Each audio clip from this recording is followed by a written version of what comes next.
Hi friends, நம்ம TNPSC வெற்றி பயிற்சி சேனலில் இன்றைக்கி நம்ம என்ன டாபிக் பற்றி பார்க்க போகிறோன்னா, இந்திய பொருளாதாரத்தில் இருக்கக்கூடிய வங்கியியல், அதாவது Reserve Bank of India. So இந்த டாபிக் பற்றி தான் நம்ம பார்க்க போகிறோம். இதுக்கு நமக்கு முதல்ல தெரிய வேண்டியது பாருங்கள், மைய வங்கியின் தோற்றம். ஸோ மைய வங்கி எவ்வாறு தோன்றியது பாருங்கள். முதல்ல எங்கே தோன்றியதுன்னா, உலகின் முதல் மைய வங்கி வந்து ஸ்வீடன் நாட்டில் ரிக்ஸ் வங்கி அப்படின்னு சொல்லி தோன்றியது 1656. பணம் வெளியிடக்கூடிய முழு உரிமை பெற்றது 1597. பணத்தை வெளியிட்ட முதல் மைய வங்கி எதுனா இங்கிலாந்தில் உள்ள வங்கி 1864 இங்கிலாந்து வங்கி வந்து பணத்தை வெளியிட்டது முதல் மைய வங்கி அப்படின்னு சொல்லி சொல்கிறோம். அடுத்தது இந்த வங்கிகளுடைய வரலாறு. முதல்ல வந்து பார்த்திங்கன்னா, இந்தியாவில் வந்து முதல்ல வந்த வங்கின்னு பார்த்திங்கன்னா ஹிந்துஸ்தான் வங்கின்னு சொல்லிட்டு 1770 வந்திருக்கும். இந்தியாவில் உள்ள வங்கிகள் வந்து மொத்தமாக இப்போ ஃபஸ்ட்டு ஹிந்துஸ்தான் வங்கின்னு ஒன்று வந்திருக்கு இல்லையா, அதுக்கப்புறம் சின்ன சின்ன வங்கிகளாக வர ஆரம்பிச்சிருக்கு. ஸோ இந்த எல்லா வங்கிக்கும் ஒரு ஹெட்டுன்னு இருக்கணும் இல்லையா, அப்படி எல்லாத்தையுமே கட்டுப்படுத்தினது எதுனா பிரசிடென்சி வங்கிகள் அப்படின்னு சொல்லுவோம். அதுதான் இந்த எல்லா வங்கிகளையும் கட்டுப்படுத்தியிருக்கு. ஸோ இந்த பிரசிடென்சி வங்கின்னு பார்க்கும்பொழுது 3 வங்கிகள் இருக்குது. அது எதெல்லாம்னா, வங்காள வங்கி 1809 ஆரம்பிக்கப்பட்டது, மும்பை வங்கி 1840 ஆரம்பிக்கப்பட்டது, சென்னை வங்கி 1843. இந்த 3 வங்கிகளும் தான் எல்லாத்தையும் வந்து கண்காணிச்சிருக்கு. அதுக்கப்புறமா பிற்காலத்தில் என்ன செஞ்சுருக்காங்க, 1921 இந்த 3 வங்கி இருக்கு இல்லையா, இதை 3ஐயும் இணைச்சி இந்திய இம்பீரியல் வங்கி அப்படின்னு சொல்லி மாற்றுறாங்க. அதுக்கப்புறமா தான் அது இப்போ நமக்கு இருக்கு இல்லையா, ஸ்டேட் பேங்க் ஆஃப் இந்தியா, அந்த 1955 அப்படி கொண்டு வரப்பட்டிருக்கு. அடுத்தது பாருங்கள், இதே மாதிரி அடுத்த ரிசர்வ் வங்கி எப்படி கொண்டு வரப்பட்டிருக்கு பாருங்கள். முதல்ல 1920 பிரசலஸ் நகரில் ஒரு பன்னாட்டு நிதி மாநாடு நடக்கும். அதில் இதை பற்றி பேசியிருப்பாங்க கொண்டு வரணும்னு சொல்லி. அதுக்கப்புறமா 1926 இதை பரிந்துரை பண்ணது யாருன்னா, இந்திய நாணயம் மற்றும் நிதி தொடர்பான ராயல் கமிஷன். அவங்க தான் இதை பரிந்துரை பண்ணியிருப்பாங்க, RBI அப்படின்றத. இதோடைய தலைவராக இருந்தது ஹில்டியங் அப்படின்றவர். அதுக்கப்புறம் 1934 இந்திய அரசு சட்டப்படி 1935 ஏப்ரல் 1 இது அமைக்கப்பட்டிருக்குது. முதல்ல பார்த்திங்கன்னா RBIயுடைய தலைமையகம் எங்கே இருந்தது அப்படின்னா கல்கத்தாவில் தான் இருந்திருக்கும். அதுக்கப்புறமா அதை என்ன செஞ்சுருவாங்க, மும்பையில் மாற்றிடுவாங்க. ஸோ இப்போது RBIயுடைய தலைமையகம் எங்கே இருக்குதுன்னு கேட்டால் என்ன சொல்லணும், மும்பையில் தான் இருக்குது. இப்போ வந்து மும்பையில் இருக்குது. ஸோ இதோடைய முதல் ஆளுநராக இருந்தவர் யார் அப்படின்னா ஓஸ்போன் ஸ்மித் 1935 to 37 இருந்திருப்பார். முதல் இந்திய ஆளுநர் யாருன்னு பார்த்தீங்கன்னா தேஷ்முக் 1948 49 இருந்திருப்பார். முதல் பெண் துணை ஆளுநர் யாருன்னா உதேஷி. 25வது ஆளுநர் சக்திகாந்த தாஸ். ஆளுநராக இருந்த ஒரே பிரதமர் மன்மோகன் சிங். அதுக்கப்புறம் பார்த்தீங்கன்னா ஜனவரி 1 1941 முதல் இது ரிசர்வ் வங்கி வந்து தேசியமயமாக்கப்பட்டது. ஸோ ராயல் ஹில்ட் அந்த கமிஷன் இருக்கு இல்லையா, அதன்படி 1926 அவங்களுடைய பரிந்துரைப்படி ரிசர்வ் வங்கி 5 கோடி அப்படின்ற ஒரு மூலதனத்தோடு என்ன செய்யப்பட்டது, உருவாக்கப்பட்டது. 2017 பார்க்கும்பொழுது இந்திய மத்திய தலைமை அலுவலகத்தில் இது வந்து 33 துறைகளை கொண்டுள்ளது. அதே மாதிரி இதோட நிலவேறப்படி 19 பிராந்திய அலுவலகங்களும் 11 துணை அலுவலகங்களும் ரிசர்வ் வங்கி கீழே செயல்பட்டு வந்திருக்குது. மத்திய இயக்குநர்கள் வாரியத்தால் இது நிர்வகிக்கப்படுகிறது. இந்த வாரியத்தில் மொத்தம் பார்த்திங்கன்னா 21 உறுப்பினர்கள் இருப்பாங்க. அந்த 21 உறுப்பினர்களும் இந்திய அரசால் தான் நியமிக்கப்படுறாங்க. ஸோ இவங்க யார் யார் பாருங்கள், ஒரு ஆளுநர், 4 துணைநிலை ஆளுநர், இவங்களுடைய பதவிக்காலம் 3 ஆண்டுகள். அப்புறம் ஒவ்வொரு டிஃப்ரெண்ட் துறையிலிருந்து ஒரு 10 இயக்குநர்களை தேர்ந்தெடுப்பாங்க. அப்புறம் 2 பேர் அரசு அதிகாரிகள். அப்புறம் 4 இயக்குநர்கள் வந்து ஒவ்வொரு வட்டார வாரியத்திலேருந்து ஒருத்தராக சொல்லி தேர்ந்தெடுப்பாங்க. 4 இயக்குநர்களை தேர்ந்தெடுப்பாங்க. அதுக்கப்புறமா பணம் அச்சிடப்படக்கூடியது RBIயிலேருந்து தான் நமக்கு பணம் அச்சிட்டு வருது இல்லையா. ஸோ அந்த 4 அச்சுக்கூடங்கள் வந்து வங்கி நோட்டுகளை நமக்கு அளிக்கிறது. அது எங்கெல்லாம் இருக்குதுன்னு பார்த்திங்கன்னா தேவாஸ், நாசிக், மைசூர், சல்போனி. இந்த தேவாஸ்ன்றது மத்திய பிரதேசத்தில் இருக்குது, நாசிக்ன்றது மகாராஷ்டிரா, மைசூர் கர்நாடகா, சல்போனி மேற்கு வங்காளம். இதில் இந்த கர்நாடகா மேற்கு வங்காளம் 2 பார்த்தோம் இல்லையா, இது 2மே வந்து இந்திய ரிசர்வ் வங்கியின் கீழே தான் அமைஞ்சிருக்கு. அதான் இந்திய ரிசர்வ் வங்கி தான் இதோடைய முழு உரிமையாளர். ஸோ எங்கன்னா முத்ரன் அப்படின்றதுக்கு சொந்தமாக அதிலேருந்து அச்சிடப்பட்டு வருகிறது. மத்திய பிரதேசம் மகாராஷ்டிராவில் உள்ள அச்சகம் வந்து பார்த்திங்கன்னா கோல் அப்படின்றதுக்கு சொந்தமானது. இந்திய பாதுகாப்பு அச்சகம் மற்றும் நாணயங்கள் உற்பத்தி கழகம் அதுக்கு சொந்தமாக அச்சிடப்படுகிறது. இதில் இந்த SPMCL அப்படின்னா security printing and minting corporation of India limited. So இது வந்து பார்த்திங்கன்னா இதுக்கு கீழே 4 தொழிற்சாலைகள் இருக்குது. நாணயங்களை உருவாக்குவது இதுதான், நமக்கு தேவையான நாணயங்களை. இதுக்கான தொழிற்சாலைகள் எங்கெங்கே இருக்குது பாருங்கள். மும்பை, கொல்கத்தா, நொய்டா, ஹைதராபாத் இந்த 4 இடங்களில் இருக்குது. இந்த கோல் அப்படின்றது நாணயங்களை வழங்கக்கூடிய ஒரு இதாக இருக்கிறது. மத்திய அரசின் சார்பில் ரிசர்வ் வங்கி என்ன செய்யும், அவங்க தயாரித்த நாணயங்களை புழக்கத்தில் நமக்கு விடும்.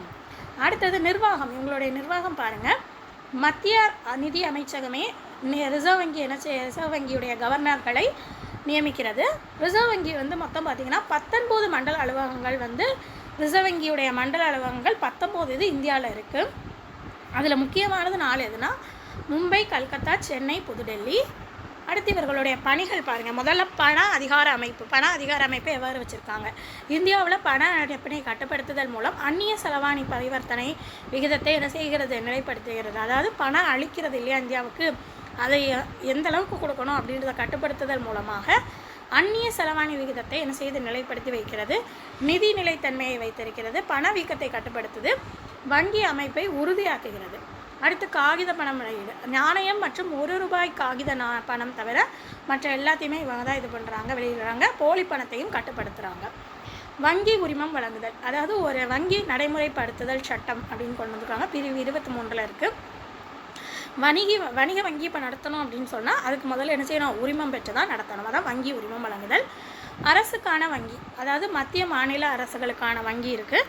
அரசுக்கு நிதி தொடர்பான ஆலோசனை இது வழங்கும். அதுபோக அரசுக்கு என்னென்ன கடன் தேவையோ அதுக்கு தொடர்பான சேவையும் வழங்கும். அரசுக்கு இப்போ ஒரு கடன் தேவை அப்படின்னா அதுக்கு தேவையான பத்திரத்தை உருவாக்கி அதை என்ன செய்கிறது, விற்பனை செய்கிறது. அடுத்தது வங்கிகளின் வங்கினா எல்லா வங்கியோடைய ஹெட்டாக இருக்கிறது இதுதான் ஆர்பிஐ. வங்கிகளுக்கு வேண்டிய கடன்களை அளிக்கிறது. ஒரு வங்கிக்கு கடன் வாங்கினா கொடுக்குது, அதோடைய வைப்புகளை ஏற்கிறது. அதேமாதிரி மாற்று சீட்டுகளை என்ன செய்கிறது, மறு தள்ளுபடி செய்கிறது. வணிக வங்கிகளுடைய கடைசி புகலிடமாக இது இருக்குது. ஏன் அப்படின்னு சொன்னால் அது அடுத்த பாயிண்ட் பாருங்கள். கடனிலை கடன் ஈவோம், அதாவது வணிக வங்கி தனக்கு ஒரு தீர்க்க இயலாத சிக்கல் ஏற்படுது, நிதி சிக்கல் ஏற்படுது அப்படின்ற பட்சத்தில், அதுலேருந்து மீள முடியாமல் கஷ்டப்படுது அப்படின்ற பட்சத்தில் மீள முடியணும் அப்படின்றதுக்காக இந்திய ரிசர்வ் வங்கி தான் என்ன செய்யும், ஈட்டுக்கடன் கொடுத்து கை தூக்கி விடும். ஸோ அதுதான் கடன்நிலை ஈவோன். தீர்வாக செயல்படுதல், அதாவது என்ன வங்கிக்கு இடையே நிறைய பரிவர்த்தனைகள் நடக்கும். ஸோ என்ன இது வந்தாலும் பிரச்சனைகள் வந்தாலும் அதை சமன் செய்யும் விதமாக 14 தீர்வகங்களை கொண்டு சமன் செய்து வருகிறது. அந்நிய செலவாணியோட பாதுகாவலாக இருக்கிறது. அதாவது இந்த சட்டம் கொண்டு வரப்பட்டது. இந்த அந்நிய செலவாணியின் பாதுகாவலாக இருக்க அந்நிய செலவாணி மேலாண்மை சட்டம் 1999 கொண்டு வரப்பட்டிருக்கு. அடுத்தது பார்த்திங்கன்னா பொருளாதாரத்தை நெறிப்படுத்துகிறது. பணவியல் கொள்கையை அடிப்படையாக கொண்டு என்ன செய்து பொருளாதாரத்தை ஒரு நெறிமுறையாக கொண்டு போயிட்டுருக்காங்க. அடுத்து தேசிய வருவாய், வேலைவாய்ப்பு, செலவு சேமிப்பு முதலீடு இதை தொடர்ந்து என்ன செய்து கண்காணித்து நெறிப்படுத்தி வருகிறது. இது ஆர்பிஐ. அடுத்தது அரசு கடன் பத்திரத்தை நிர்வகிக்கிறது. அரசுக்கு கடன் தேவைப்பட்ட பத்திரத்தை செய்து கொடுக்கிறது எல்லாம் நம்ம முன்னாடி பார்த்தோம் இல்லையா. ஸோ அந்த பத்திரத்தை நிர்வகிக்கிறது. ஒரு குறிப்பிட்ட சதவீத சொத்து பொறுப்பு அரசின் கடன் பத்திரமாக ஏதாவது வச்சுருந்தாங்கன்னா அதை கண்காணிக்கிறது, அதுக்கு தேவையான தீர்வு செய்கிறது எல்லாத்தையுமே இவங்க செய்கிறாங்க. அடுத்தது பணவியல் மற்றும் இதர தகவல் வெளியிடுதல். பொருளாதார புள்ளி விவரம், பணவியல் குறித்த எல்லா பொருளாதார புள்ளியியல் விவரத்தையும் இது வெளியிடுகிறது. இது ஆர்பிஐ. அடுத்தது பரிவர்த்தனை மேலாளர் மற்றும் நெறியாளர், அதாவது சர்வதேச பண நிதியம், அதாவது இந்திய உறுப்பினர் பிரதிநிதியாக ரிசர்வ் வங்கி இருக்கிறது. சர்வதேச பண நிதியத்தில் அங்கீகாரம் உள்ள அந்நிய செலாவணி விற்பனையாளராக இந்திய ரிசர்வ் வங்கி என்ன செய்து இருக்கிறது. அடுத்தது வங்கி குறை தீர்ப்பாணைய திட்டம். வங்கி குறை தீர்ப்பாணைய திட்டம் பார்த்திங்கன்னா 1995 இது அறிமுகப்படுத்தப்பட்டது ரிசர்வ் வங்கியால். என்ன காரணத்தினாலன்னு பார்த்திங்கன்னா, ஒரு வங்கிக்கு ஏதாவது புகார் வருதுன்ற பட்சத்தில் அதை தீர்க்கணும் இல்லையா, அதை தீர்க்கக்கூடிய குறை தீர்ப்பாணையமாக செயல்படுது. அதுக்காக தான் இதை அறிமுகப்படுத்தியிருக்காங்க. இணைய வழியாகவும் அதை சரி செய்கிறது மற்றும் அனைத்து வழிகளும் நேரில் வர்றது அந்த மாதிரி நிறைய வழிகள் மூலமாகவும் அதை சரி செய்து வருகிறது. அடுத்தது பார்த்திங்கன்னா இந்திய வங்கி நெறிமுறை மற்றும் மதிப்பீடுகள் வாரியம், அதாவது வங்கி திறனை அளவிடுவதற்காக இது கொண்டு வரப்பட்டிருக்கு. பிசிஎஸ்ஐபி அப்படின்றது கொண்டு வந்திருக்காங்க. வங்கி நெறிமுறை சட்டம் கொண்டு வரப்பட்டிருக்கு, அதையும் பார்த்துக்கோங்க. பிசிஐஎஸ்ஐபினா ஃபுல் ஃபார்ம் பார்த்துக்கோங்க. ஃபுல் ஃபார்மும் உங்களுக்கு கொஷனில் வரும். அடுத்தது பார்த்திங்கன்னா இதோடைய நெறிமுறைகள்னு சொல்லும்பொழுது நமக்கு தெரிய வேண்டிய முக்கியமான பாயிண்ட், பணவியல் கொள்கை நடைமுறைக்கு வந்தது 2016 ஆண்டு. அந்த முக்கியமான நெறிமுறைகள் பார்த்திங்கன்னா ரெப்போ விகிதம், மீள் ரெப்போ விகிதம், வங்கி விகிதம், ரொக்க கையிருப்பு விகிதம், சட்டப்பூர்வ பணப்புழக்க விகிதம், marginal standing facility MSF. So இதெல்லாம் பார்க்கலாம். ஃபஸ்ட்டு ரொக்க இருப்பு விகிதம் அப்படின்னா பாருங்கள், வணிக வங்கியிட்டேருந்து வரக்கூடியது. ஒரு எல்லா கால வைப்புலையுமே என்ன செய்யணும், இந்திய ரிசர்வ் வங்கியானது தனது கையில் ஒரு குறிப்பிட்ட சதவீதத்தை நிதி வைப்பை வைத்திருக்க வேண்டும். இந்த ரொக்க இருப்பு விகிதம் வந்து அதிகமாக இருந்துச்சுன்னா வணிக வங்கிகளுடைய கடன் உற்பத்தி குறைவாக இருக்கும். இந்த ரொக்க இருப்பு விகிதம் வந்து குறைவாக இருந்துச்சுன்னா கடன் உற்பத்தி எப்படி இருக்கும்? அதிகமாக இருக்கும். அடுத்தது பாருங்கள், சட்டப்பூர்வ பணப்புழக்க விகிதம். ஸோ இந்த சட்டப்பூர்வ பணப்புழக்கத்தை விகிதத்தை பொறுத்த வகையில் பார்த்திங்கன்னா, வங்கிகள் எப்போதுமே தன்னகத்தை குறிப்பிட்ட ஒரு சிலதை வச்சுருக்கணும். அது என்னென்னு பார்த்தீங்கன்னா, ரொக்கமாக வச்சுருக்கணும், ஒரு குறிப்பிட்ட அளவு தான் பணத்தை ரொக்கமாக வச்சுருக்கணும், அது போக தங்கம் வச்சுருக்கணும், அப்போ தான் ஒப்புதல் பெற்ற பத்திரத்தை வைத்திருக்க வேண்டும். அடுத்தது பார்த்திங்கன்னா, மாறும் ரொக்க இருப்பு விகிதம். இதை பரிந்துரை செய்தது கீன்ஸ் அமல்படுத்தியது வந்து அமெரிக்காவில் உள்ள மைய வங்கி ஃபெடரல் ரிசர்வ் சிஸ்டம் வந்து அறிமுகப்படுத்தியிருப்பாங்க. அடுத்தது ரெப்போ விகிதம் மற்றும் மீள் ரெப்போ விகிதம். இது வந்து பார்த்திங்கன்னா, ரிசர்வ் வங்கி வந்து பண அளிப்பை கட்டுப்படுத்துறதுக்காக இந்த ரெப்போ விகிதம் மற்றும் மீள் ரெப்போ விகிதத்தை செய்கிறது. ஸோ இது ரெண்டையும் பார்க்கும்பொழுது ரெப்போ விகிதம் நமக்கு எப்பொழுதுமே அதிகமாக இருக்கும்.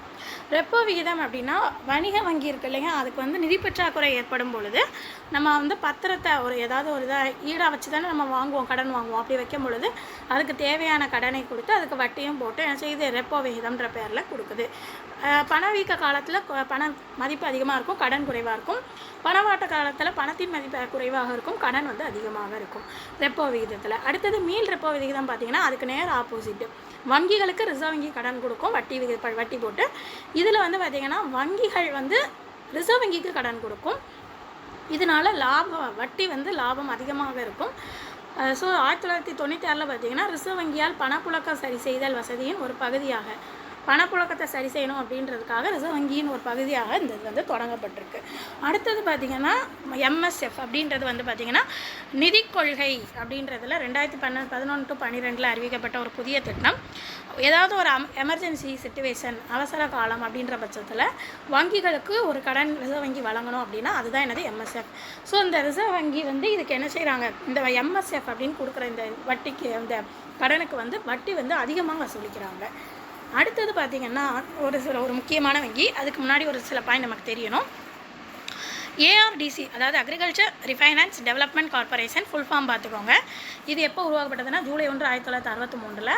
அடுத்தது 1975 வட்டார ஊரக வங்கி, ரீஜனல் ரூரல் பேங்க்.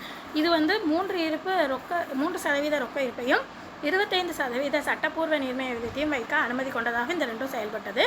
ஸோ இந்த ரெண்டையும் சேர்த்து மெர்ஜ் பண்ணி தான் நமக்கு கொண்டு வந்து பார்த்திங்கன்னா நபார்ட், அதாவது national bank for agri and rural development கொண்டு வந்தது எப்போனா 1982 ஜூலையில் விவசாய மற்றும் ஊரக மேம்பாட்டு தேசிய வங்கியாக இது ஆரம்பிக்கப்பட்டது. இது வந்து ஏஆர்டிசி ஆர்ஆர்பி மேலே ரெண்டும் பார்த்தோம், அது இரண்டுடைய மறுகடன் வங்கியை செய்கிறது. விவசாய கடனுடைய தலைமை அமைப்பாக நபார்டு செயல்படுகிறது. ஆர்பிஐ மற்றும் இந்திய அரசுக்கு சரிபாரி வழங்கக்கூடிய ஒரு மூலதன அமைப்பாக செயல்படுகிறது. இதோட நிர்வாகம் பார்த்திங்கன்னா, தலைவர் வந்து ஆர்பிஐயுடைய துணை ஆளுநர், நபார்டுடைய துணை ஆளுநராக இருப்பார். அதே மாதிரி கடனை வந்து 3 அடுக்குமுறையில் வழங்குறாங்க. மாநில கூட்டுறவு வங்கி, மத்திய கூட்டுறவு வங்கி, துவக்க வேளாண்மை வங்கி. அடுத்து இன்னொரு பாயிண்ட் நமக்கு தெரிய வேண்டியது எக்ஸிம், ஏற்றுமதி இறக்குமதி வங்கி. இது ஆரம்பிக்கப்பட்டது மார்ச் 1982 ஆரம்பிக்கப்பட்டிருக்கு. அடுத்தது இந்தியாவில் உள்ள முக்கியமான தொழில் நிதி நிறுவனங்கள். அதில் வந்து முதல்ல பார்த்திங்கன்னா இந்திய தொழில் நிதி கழகம், IFCI. ஸோ இது ஆரம்பிக்கப்பட்டது ஜூலை 1, 1947 பாராளுமன்ற சட்டத்தின் மூலமாக ஆரம்பிக்கப்பட்டிருக்கும். இவங்க என்ன செய்கிறாங்கன்னா, பொதுத்துறை, தனியார் துறை, இணை நிறுவனங்கள், அப்புறம் கூட்டுறவு தொழில் நிறுவனங்கள், இது எல்லாத்தையும் விரிவுபடுத்தணும்.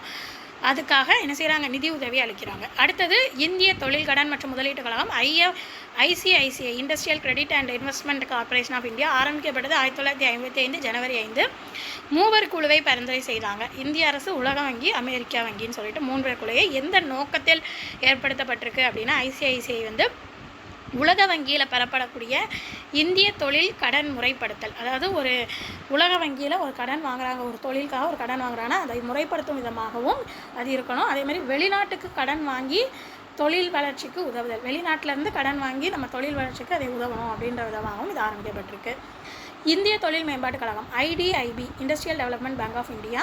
இது எதனாலனா, தொழில் கடன் வழங்க ஒரு தலைமை நிறுவனம் வேணும். அதாவது தொழிலுக்காக ஒரு கடன் வழங்கணும் அப்படின்றதுக்காக ஒரு தலைமை நிறுவனம் கண்டிப்பாக வேணுன்ற நோக்கத்தில் ஆரம்பிச்சிருக்காங்க. எப்போ ஆரம்பிச்சிருக்காங்கன்னா, February 15, 1976. இது வந்து RBI வந்து இதோடைய முழு துணை அமைப்பாக இருந்துச்சு. ஆனால் இது February 16 அப்புறமா இது தன்னாட்சி பெற்ற கழகமாக மாறிட்டு, அதுக்கு முன்னாடி RBI கட்டுப்பாட்டில் தான் இருந்திருக்கும். மாநில நிதி கழகங்கள் எஸ்எஃப்சி அப்படின்னா ஆரம்பிக்கப்பட்டது 1951 இந்திய அரசால் ஆரம்பிக்கப்பட்டிருக்கும். இதுக்கப்புறமா 1951 ஆரம்பிக்கப்பட்டதுக்கு அப்புறமா இந்த மாநில நிதி கழகம் வந்து நிறைய மாநிலங்களில் ஆரம்பிக்கப்பட்டது. எந்த நோக்கத்தில்னா எல்லா மாநிலத்திலையுமே சிறு தொழில்கள் மற்றும் நடுத்தர தொழில்களையும் நம்ம மேம்படுத்தணும் அப்படின்ற நோக்கத்தில் ஆரம்பிச்சிருப்பாங்க. மாநில தொழில் மேம்பாட்டு கழகம் சிட்கோஸ் அப்படின்னா மாநில அரசால் அது அமைக்கப்பட்டது. அந்தந்த மாநிலத்துக்கு அந்தந்த மாநில அரசே உரிமையை எடுத்துகிட்டு செய்யணும். அதே மாதிரி எந்த நோக்கம்னா ஒரு மாநிலத்தில் தொழில் நிறுவனம் வந்து என்ன செய்யணும், அந்தந்த மாநிலத்துக்கு கடன் வழங்கணும் இல்லையா, அதுக்காக அது தொழிலை தூண்டுவதற்காக கடன் வழங்கி தொழிலை தூண்டுவதற்காக ஏற்படுத்தப்பட்டிருக்கு. வங்கித்துறையுடைய சமீப காலத்தில் உள்ள வங்கியில் உள்ள முன்னேற்றங்கள் பாருங்கள். முதல்ல இணைய வங்கி பேங்கிங் நமக்கு தெரியும், நிகழ்நிலை வங்கியகம். அடுத்து நெஃப்ட் நேஷ்னல் எலக்ட்ரானிக் ஃபண்ட்ஸு, அதுக்கு மினிமம் அமௌண்ட் கிடையாது, ½ அன் ஹவருக்கு 1 டைம் நம்ம இது பண்ணிக்கலாம். அடுத்து RTGS real time cross settlement ஃபாஸ்ட்டாக 2 லட்சம் வரைக்கும் நம்ம வந்து உடனே இது பண்ணுற மாதிரி இருக்கும். அடுத்தது ஏடிஎம் 1967 அறிமுகப்படுத்தப்பட்டிருக்கு. பேடிஎம் ஆரம்பிக்கப்பட்டது வந்து ஆகஸ்ட் 2015 ஆர்பிஐடைய உரிமம் பெற்று ஆரம்பிச்சிருப்பாங்க. அதுக்கப்புறம் பார்த்திங்கன்னா ஒரு 5 முக்கியமான வங்கிகள் இணைக்கப்பட்டிருக்கு. ஏப்ரல் 1, 2017 அந்த இது வந்து பார்த்திங்கன்னா பாரதிய மகா வங்கி 5 இணை வங்கி.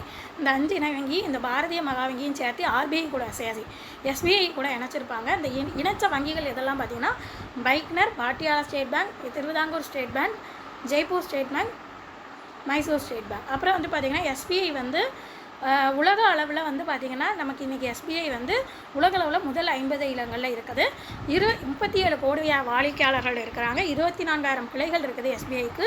60,000 ஏடிஎம்கள் இருக்குது. இது போக நமக்கு ஆர்பிஐ குறித்த வரையறைகள் யார் கூறியதுன்ற பட்சத்தில் மைய வங்கியானது பணத்தை வெளியிடுவதில் முழுமையான கட்டுப்பாட்டை பெற்றதாகவே மிஞ்சிய ஏகபோக தனி உரிமை பெற்றதாக உள்ளதுன்னு சொன்னது ஸ்மித்து. மைய வங்கியானது வங்கிகளின் வங்கியாகும்.